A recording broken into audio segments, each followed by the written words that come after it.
ખેડૂત મિત્રો, આપણે જે તલનું વાવેતર કરતા હોય ત્યારબાદ જે એનો આ પાલો જે વધેલો હોય છે એને ખેડૂતો સળગાવી નાખતા હોય, બરાબર.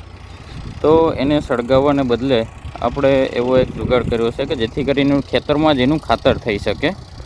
તો એના માટે થઈ જ્યારે આપણે સવડા પ્લાવ જે હાંકવાના હોય એમાં આપણે જે એનો સાહ હોય એમાં આવી રીતના નીચે પાથરી દેવાના. ટ્રેક્ટર જે હાલતું હોય એના સાહમાં નાખી દેવાના અને બાજુમાં એ જ્યારે ચાલ્યું આવે ટ્રેક્ટર, બરાબર, આ રીતે અંદર દટાતું આવશે.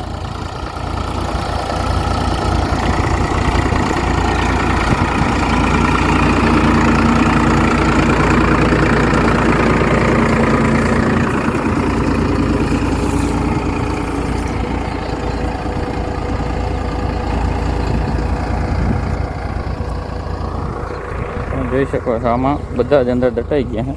હવે આ જે ખાલી પડેલો સાહ છે ફરી વખત આપણે પાછા નાખી દઈશું આ રીતે.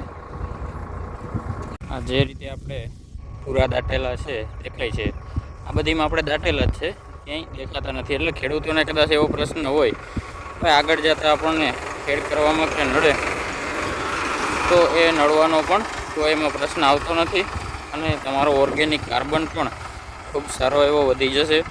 બજારમાં આપણે વેચાતો હજારો રૂપિયાનો કાર્બન ખાતરો લેતા હોય છે, જે ખરેખર એટલો કાર્બન નથી વધારતું એટલું આ આપણું જે તલનું પરાળ છે એ વધારે છે.